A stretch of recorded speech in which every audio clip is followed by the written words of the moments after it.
Assalamualaikum warahmatullahi wabarakatuh. Bismillahirrahmanirrahim. Alhamdulillahirabbil alamin. Allahumma shalli wa sallim wa barik ala sayyidina Muhammadin wa ala alihi wa sahbihi wa man tabi'ahum bi ihsanin ila yaumiddin. Amma ba'du. Kaum muslim dimanapun Anda berada, kembali lagi bersama kami di 107,9 FM dan Radio Gaul FM. Senang sekali pada sore kali ini kami bisa menyapa Anda semua, dan kita pada sore kali ini akan membedah kitab Wasiatul Mustafa bersama guru kita Kiai Haji Khairul Amin. Kita sapa beliau. Assalamualaikum Pak Yai. Waalaikumsalam warahmatullahi wabarakatuh. Gimana kabarnya? Alhamdulillah kabar baik, sehat, semangat insya Allah. Alhamdulillah sehat walafiat. Dan insya Allah pada sore kali ini guru kita akan berbicara tentang mensyukuri nikmat umur. Untuk itu nanti bila mana ada pertanyaan seputar tema yang beliau sampaikan ataupun juga di luar tema, bisa melakukan chatting WhatsApp 082133670000 atau telepon 0246746352. Mari bersama kita menyimak paparan dari Romo Yai. Monggo Yai. Amin. Assalamualaikum warahmatullahi wabarakatuh. Waalaikumsalam warahmatullahi wabarakatuh. Bismillah, alhamdulillah, wassalatu wassalamu ala rasulillah Sayyidina Maulana Muhammad ibn Abdillah wa ala alihi wa sahabatihi wa man tabi'a sunnatahu wa jama'atah min yaumina hadha ila yaumil ba'thi wan nahdah wa la hawla wa la quwata illa billah, amma ba'd. Kaum muslimin muslimat yang dimuliakan oleh Allah, terutama para pecinta Radio Dais dan MAJT TV dan juga Radio Gaul dan semua yang mendengarkan radio kita, semuanya yang dimuliakan oleh Allah Subhanahu wa taala. Syukur alhamdulillah kali ini kita dipertemukan oleh Allah untuk yang kesekian kalinya untuk thalabul ilmi dan juga mencari ridho dari Allah Subhanahu wa taala. Semoga ilmu kita bermanfaat dan diridhoi untuk kita amalkan setiap hari dalam kehidupan kita, baik di keluarga, saudara, tetangga kita maupun untuk bangsa ini. Amin. Ya, selanjutnya kita akan membahas tentang mensyukuri nikmat umur ya. Jadi kalau kita melihat sekarang ini, insya Allah 4 atau 5 hari lagi kita akan masuk pada bulan Muharram ya. Bagaimana supaya kita ini bisa mensyukuri apa yang Allah berikan kepada kita sampai detik ini, sehingga kita bisa diberikan oleh Allah sehat walafiat, panjang umur, dan kita melewati masa-masa pandemi ya, yang hampir 3 tahun menimpa lebih dari 128 negara di dunia termasuk Indonesia. Dan Allah Subhanahu wa taala memberikan kepada kita sampai detik ini kesehatan, itu merupakan anugerah terbesar gitu ya. Sehingga tidak ada alasan umat Islam untuk tidak bersyukur kepada Allah. Berapa banyak keluarga, saudara, teman kita, bahkan sahabat kita yang terdekat ketika masuk ke dalam rumah sakit sore paginya nggak ada, ketika masuk pagi sorenya nggak ada, dan seterusnya.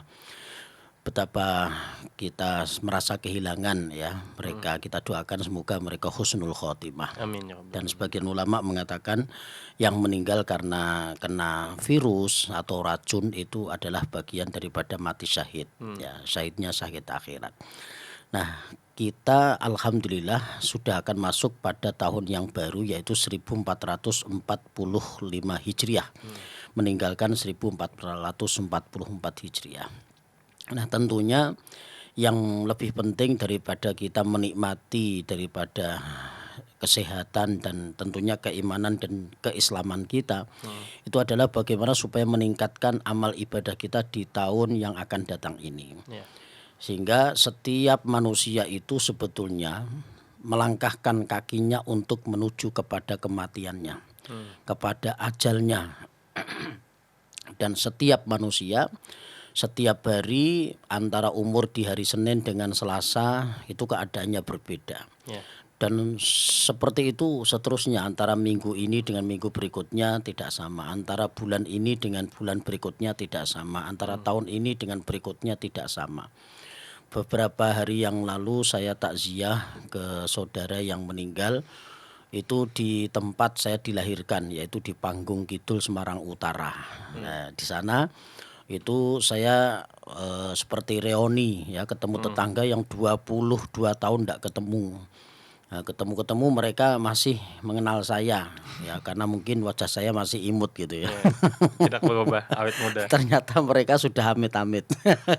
Mhm, Mereka masih mengenal saya sebagai sosok yang dulu dianggap masih kecil karena mereka tahu kecilnya saya. mhm, Nah, ketika saya tanya, "Jenengan ini sinten?" gitu ya. "Saya Pak Ma'ruf." "Oh ya, Pak Ma'ruf." mhm, Yang satu Pak Aceng dari Bandung yang bikin kerupuk itu ya. Wah, alhamdulillah masih sehat semua. Ada ibu-ibu ya. Ya ini Mbak Jiah, iya masih ya, Mbak Jiah saya loh 22 tahun. masih Mereka ada ingat, yang masih ingat, ada yang berubah, ada yang masih tambah muda ya. masih masih terlihat muda, masih saya masih mengenal karena cerewetnya Mhm, gitu ya. Nah, tapi mau tidak mau itu tergerus dengan yang namanya umur ya. mhm, Jadi mungkin mungkin kalau wajah mungkin bisa dipoles, bisa iya, ditipu, tapi kalau usia atau umur itu oh ndak bisa ya. mhm, Dan setiap kita diberikan oleh Allah panjang umur, nanti akan kena pada surat Yasin ayat 68. mhm, Wa man nu'ammiruhu nunakkishu fil khalq mhm, afala yaqilun. iya, Dan setiap kami berikan panjang umur kepada seseorang, maka kemudian akan kami kembalikan kepada usia awal dari penciptaannya. awal penciptaan. Mhm, Jadi kalau dulu misalnya kita bayi itu disuapin, maka pada saat tua banyak sekali juga orang yang sudah sepuh kemudian disuapin. mhm, Dulu itu dititah, dititah itu dituntun untuk berjalan iya, pada waktu kecil. Sekarang sudah sepuh, sudah mhm, tua renta juga dituntun untuk berjalan. mhm, Kemudian dulu belum bisa bekerja atau tidak bisa kuat gitu ya. Kemudian menginjak usia tua, renta, mhm, sudah tidak kuat lagi dan sebagainya. Dulu waktu kecil makannya digerus, ya itu ya. Sekarang juga kalau sudah tua boleh jadi makannya digerus. Dulu waktu kecil mhm, makannya sedikit, sekarang sudah tua renta makannya juga sedikit, sudah sedikit, juga dibatasi seperti itu. Itulah mhm, makna daripada waman nu'ammiruhu nunakkishu fil khalq afala yaqilun. Itu di iya, dalam surat Yasin ayat 68. Nah, oleh karena itu kita juga harus memanfaatkan waktu yang masih Allah berikan kepada kita di usia yang sekarang ini. mhm, Oleh karena itu Nabi Muhammad SAW Allahumma sholli wa berpesan sallim alaihi. kepada Sayyidina Ali dan tentunya kepada kita, sebaik-baik di antara kalian ini adalah orang yang paling umurnya, yang panjang umurnya dan paling baik amalnya. Mhm, Ya, khairukum, sebaik-baik kalian semua itu adalah man yang mantola umruhu wa hasuna amaluhu. Wahasuna amaluhu Mhm, ya, jadi orang yang panjang umurnya tapi juga baik tingkah lakunya, mhm, juga baik amalnya. mhm, Jadi ada orang itu tua tapi isih beling begitu ya, mhm, 80 tahun gitu ya, masih bandel begitu ya, itu kapan mau tobatnya gitu ya. mhm, Maka kalau ada anak muda itu yang tekun ibadah, maka kata Allah, kata Rasulullah itu adalah misalnya orang yang hatinya itu terpaut dengan masjid, mhm, kemudian dia adalah orang anak muda, maka itu mhm, nanti akan mendapatkan payung dari Allah yang pada saat itu tidak ada payung kecuali dari payung Allah. mhm, Sab'atun yudhilluhumullahu fi dhillihi yauma la dhilla illa dhilluh. mhm, Antara lain adalah syab nasya'a fi ibadatillah, anak mhm, muda yang tekun beribadah. Nah, mhm, jadi bagi orang yang masih umurnya itu masih muda, kemudian dia tekun beribadah, itu menandakan bahwa orang ini sebelum datang masa tua itu dia sudah sudah berjaga-jaga bahwa memang nanti pada saat tua itu dia pasti ingin dikembalikan ke muda lagi mhm, karena ingin memperbaiki amalnya, memperbaiki akhlaknya, memperbaiki perkataannya, memperbaiki tolabul ilminya, memperbaiki segalanya. Sehingga kalau ada orang tua ditanya, "Pak, jenengan kepengen muda lagi apa seperti umur sekarang?" iya, Maka rata-rata orang akan mengatakan, "Saya ingin kembali ke muda lagi supaya nanti saya bisa memperbaiki apa yang kurang selama ini, apa yang pernah saya lakukan waktu di usia muda mhm, yang tidak baik itu kan." digeloni gitu ya, disesali, maka dia akan memperbaiki pada saat usia muda yang belum memuaskan itu. Nah, ini bagi orang-orang yang beriman. Tapi kalau tidak beriman ya kepengen muda lagi tapi hanya untuk foya-foya tentunya seperti itu. Mungkin itu dulu. Tentang mensyukuri nikmat umur. Nah, lalu bagaimana cara kita mensyukuri nikmat umur itu, Pak Yai? Baik. Jadi namanya juga bersyukur ya. Bersyukur itu dalam bahasa Indonesia kan berterima kasih. Nah, orang kalau berterima kasih itu biasanya merasa bahwa ada jasa orang lain untuk kita. Nah, ketika ada orang punya jasa kepada kita, kita punya balas budi untuk mengembalikan atau untuk membalasnya. Misalnya ada orang tetangga itu ngasih kita satu apa ya, daging rendang gitu ya, dalam satu wadah atau mungkin rantang gitu ya. Kemudian ada rendang, kemudian ada juga nasi, kemudian dikasih kentang-kentang kecil gitu ya. Wah, jadi lapar nih Ustaz. Kemudian ada beberapa sampai numpuk gitu ya. Nah, pada saat kemudian kita mau mengembalikan rantang itu gitu ya, itu kan kita malu ya kalau mengembalikan kok kosongan gitu ya. Nggak tahu ini trik yang ngasih atau memang orang itu memang ikhlas beneran gitu ya. Kalau memberi dengan rantang itu kan sopan banget gitu ya. Tapi ada juga yang wah tak kei rantang ben ku balik ono neh. Ada kembaliannya apa, ada yang dibalik, ada yang dibalas apa gitu ya. Tapi insya Allah kita harus husnudon ya, kalau ada orang ngasih kita makanan pakai rantang ya sudah, itu karena memang mau menghormati kita justru. Nah, biasanya kalau orang mau mengembalikan kok kosongan itu kan ewoh. Akhirnya dia punya apa, kemudian dimasukin ke rantang itu untuk dikembalikan tapi nggak kosongan. Mungkin dikasih rempeyek atau oleh-oleh dari mana gitu ya. Itu biasanya kita balas. Nah, kenapa? Karena kita merasa kalau mengembalikan kok kosongan itu saru gitu. Nah, maka Allah pun ketika berikan kepada kita nafas, usia yang panjang, pekerjaan, kemudian harta, kemudian keluarga misalnya, itu kita kan harus mempunyai imbal balik. Dengan apa? Ya dengan beribadah saja. Dengan beribadah, dengan zikir, mengingat sang pemberi. Ya, dengan mengingat sang pemberi, kemudian menjalankan apa yang diperintahnya, yaitu insya Allah yang dinamakan bersyukur, seperti itu caranya. Oke, baik. Kaum muslim, ini sangat menarik kajian kita di sore kali ini, dan jangan kemana-mana, kita akan kembali setelah nada berikut ini.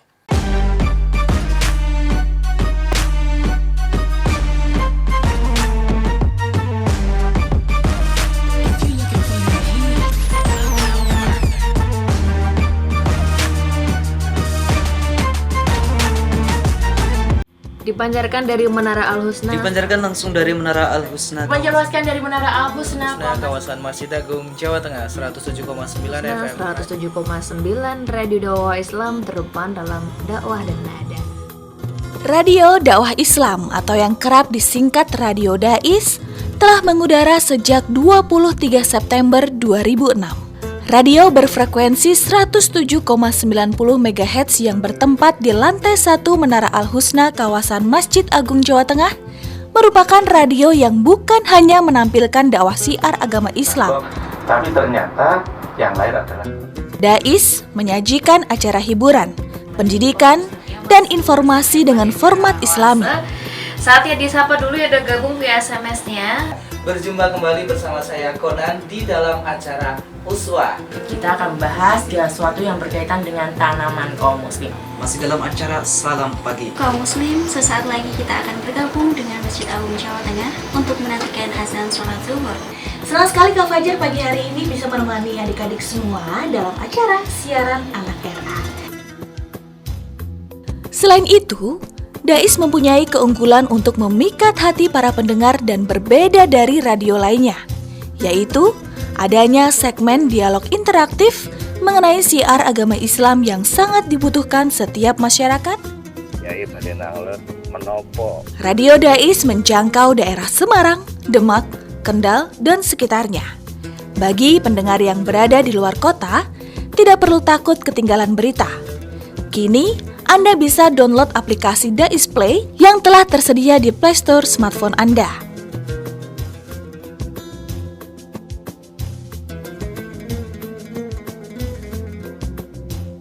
Radio Dais, terdepan dalam dakwah dan nada.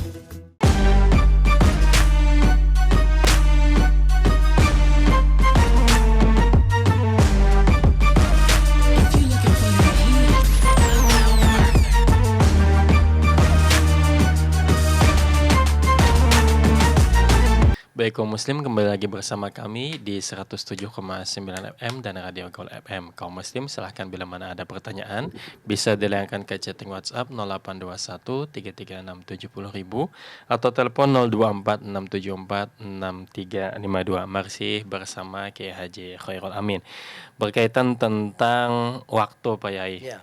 Jadi waktu itu kalau kita sudah kehilangan harta, itu harta masih bisa dicari. Ya, Nah, tapi kalau kita kehilangan waktu, waktu tidak akan kembali. betul. Untuk bisa membeli waktu, membalas keterbuangan waktu yang terdahulu itu ada nggak caranya Pak Yai? Iya. Jadi yang sama persis seperti hari yang lalu kan tidak mungkin. Maka setidaknya dia memperbaiki nyaur utang yang kemarin. Jadi misalnya kok kemarin hari Kamis kok banyak tidur, ya hari Jumat ini mungkin disauri. Misalnya kegiatan keseharian apa, belajar, ya tambah belajarnya, tadarus Quran. Berarti kalau kemarin hari Kamis kok ternyata lewat, ya berarti disauri, didua kalikan seperti itu. Nah, jadi tidak mungkin waktu yang telah lalu bisa kita ulang kembali. Kalau toh ada Kamis yang akan datang, maka bukanlah Kamis yang kemarin. Jumat ini dengan Jumat yang akan datang tidak akan mungkin sama, ya. Bahkan kulit kita, kemudian usia kita pun juga pas sama persis, itu nggak mungkin. Jadi selisih gitu ya. Jadi andai kata ada orang meninggal dunia, maka kata Allah dalam Al-Qur'an, laula akhortani ila ajalin qarib. Andai kata kemudian dituruti sama Allah, dia kan minta diundurkan, laula akhortani ila ajalin qarib ya.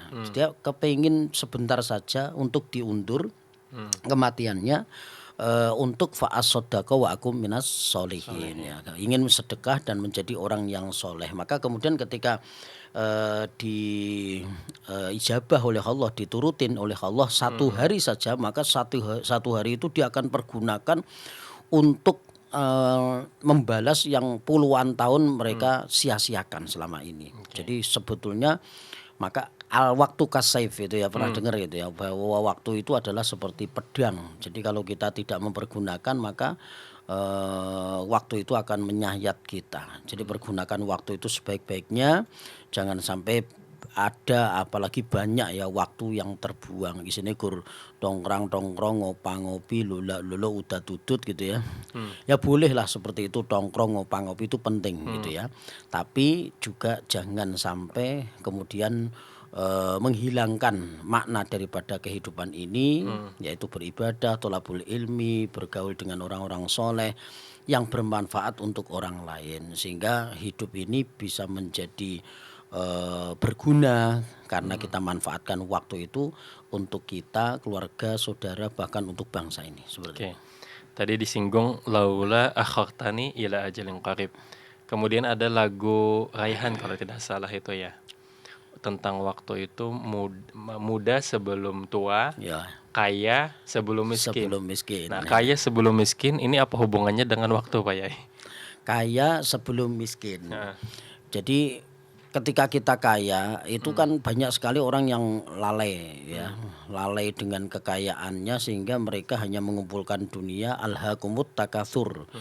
Ya, kita terjebak dengan sirkuit celaka. Jadi menumpuk-numpuk harta hatta zurtumul makobir, sehingga kita di patok loro ya, patok loro atau dua ini tanda kita bahwa kita sudah meninggal dunia. Manusia itu memang cenderung untuk mengumpulkan harta sebanyak-banyaknya hatta zurtumul makobir, sampai dia masuk ke dalam liang lahat atau kuburan. Nah, maka jaga kaya sebelum datang waktu miskin itu artinya ketika ada waktu kita yang Allah berikan kekayaan kepada kita, jadikan kekayaan itu yang bermanfaat ya, untuk berbagi kepada sesama. Kalau misalnya ada mahasiswa ya beli buku, kemudian kalau kita punya HP ya kita manfaatkan untuk yang baik. Kemudian kalau berorganisasi ya, berorganisasi yang benar dan sebagainya. Nah, ketika kekayaan kita kemudian untuk berbagi kepada sesama bermanfaat, itu kan artinya kita sudah memanfaatkan kekayaan kita itu sebaik-baiknya, karena durasi waktu kaya itu kan tidak mesti. Dulu kan ada zaman Nabi Musa, ada orang minta supaya diberikan kekayaan, maka Allah berikan kekayaan itu durasinya 1 tahun. Ketika sudah diberikan 1 tahun kekayaan, ternyata nggak miskin lagi, ternyata masih kaya juga. Maka datanglah orang ini kepada Nabi Musa, wahai Nabi Musa, bukankah Allah janji kepadaku untuk memberikan kekayaan hanya durasinya 1 tahun? Ya, kenapa ini lebih dari 1 tahun saya masih kaya juga? Maka kata Nabi Musa, setelah Allah beritahu kepada Nabi Musa, Nabi Musa menjawab, sebetulnya Allah membuka satu pintu untukmu sehingga Allah berikan kekayaan cuma 1 tahun. Tapi ketika kamu kaya, kamu berikan kepada sesama, kemudian yang kamu beri itu mendoakanmu. Ya Allah, bukakan pintu-pintu yang lain untuk dia. Ya Allah, supaya Engkau selalu berikan kepada orang ini sebagai tandon lah istilahnya, untuk kami-kami ini yang tidak mampu. Maka Allah berikan rizki kepada orang tersebut sampai bertahun-tahun, falyasdat, bahkan hartanya itu malah tambah berlimpah dan berlimpah.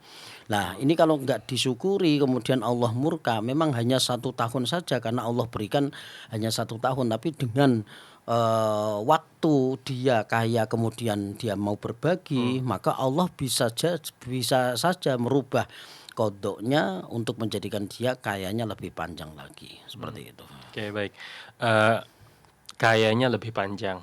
Ada nggak misalnya umurnya lebih panjang lagi? Dia ditakdirkan 50, 60, bisa nggak kita meminta jatah supaya kita dipanjangkan, Pak Yai? Baik. Umumnya yang masyhur ulama bersepakat bahwa panjang umur dari yang ditentukan itu adalah panjang keberkahannya. Itu yang sepakat, tidak ada yang khilafiyah, tidak ada yang khilaf. Tapi ada juga orang-orang tertentu yang memang diberikan oleh Allah itu usia, kemudian dengan takdir Allah kan tidak ada yang bisa menghalangi Allah ketika Allah berkehendak. Benar-benar ditambah angkanya, ditambah usianya. Seperti yang diceritakan dalam kisah Mbah Yai Muslih Meranggen, itu beliau diberikan panjang umur oleh Allah itu 1 tahun lagi. Itu ada kisahnya, nanti bisa dibuka di biografi beliau di Google, itu ada kisah tentang Mbah Yai Muslih Meranggen. Allah berikan kelebihan panjang umur, nanti sampai pada kisah itu. Kemudian ada juga yang dulu Pak Kiai siapa itu, Ahmad Siddiq atau siapa, itu ketika ada laporan pertanggungjawaban sebagai Rois Suriah pada saat itu NU di PBNU, maka beliau sebenarnya sudah sakit itu ya, tapi wallahu alam itu beliau ada yang memberitahu bahwa sebetulnya malaikat itu sudah mencabut nyawanya, tapi karena belum SPJ. ya beliau SPJ dulu. Iya, SPJ. Semuanya ya, kalau dulu LPJ ya. Laporan pertanggungjawaban. Ketika disampaikan kemudian hari berikutnya beliau wafat. Jadi sebetulnya H-1 itu muktamar, tapi ada kiai yang ngomong, kamu belum LPJ, minta sama Allah panjang umur, jangan mati duluan gitu ya. Maka Allah berikan panjang umur 1 hari lagi untuk beliau wafat setelah ada laporan pertanggungjawaban itu. Itu wallahu alam lah. Mbah Wahab ya kalau tidak salah. Kalau enggak Mbah Wahab Hasbullah ya. Iya, kalau tidak salah. Betul. Nggih, Mbah Wahab Hasbullah. Oke, baik kaum muslim tidak terasa itu tadi kiat-kiat tentang bagaimana memanjangkan umur. Kiatnya bisa dengan silaturahim, Pak Yaya. Silaturahim bisa memperpanjang umur. Ya kita tidak usah kemana-mana, pokoknya kalau kesepakatan ulama itu dipanjangkan umurnya itu artinya dipanjangkan keberkahan dan manfaatnya. Kita meyakini itu yang tidak ada khilafiyah. Yang tidak ada khilafiyah. Mudah-mudahan kita semua dalam keadaan sehat walafiat, panjang umur, murah rezeki, dan tentunya majelis kita ini supaya menambah keberkahan, kita mintakan doa dari Pak Yai Khairul Amin. Monggo Pak Yai. Bismillahirrahmanirrahim. Alhamdulillahirabbil alamin, hamdasyakirin, hamdan na'imin, حمد الذاكرين حمدا يوافي نعمه ويكافئ مزيده يا ربنا لك الحمد كما ينبغي لجلال وجهك الكريم وعظيم سلطانك اللهم أنت السلام ومنك السلام وإليك يعود السلام فخينا ربنا بالسلام وأدخلنا الجنة دار السلام تبارك ربنا وتعالى يا ذا الجلال والكمال والقهر والإكرام يا مقلب القلوب ثبت قلوبنا على دينك وعلى طاعتك اللهم أعنا على ذكرك وشكرك وحسن عبادتك يا لطيف يا خبير يا سميع يا بصير يا من لا يحتاج إلى البيان والتفسير يا من بالإجابة جدير إنك على كل شيء قدير حاجاتنا إليك كثير وأنت أعلم بها وبصير وتبينا بأحسن التدبير في كل خير وعافية يا أرحم الراحمين ربنا آتنا في الدنيا حسنة وفي الآخرة حسنة وقنا عذاب النار صلى الله على سيدنا محمد وعلى آله وصحبه وسلم سبحان ربك رب العزة عما يصفون وسلام على المرسلين والحمد لله رب العالمين. Demikian kaum muslim, saya Hilal mohon undur diri. Terima kasih atas segala perhatian dan kerjasamanya. Wallahul muwaffiq ila aqwamit thoriq. Wassalamualaikum warahmatullahi wabarakatuh.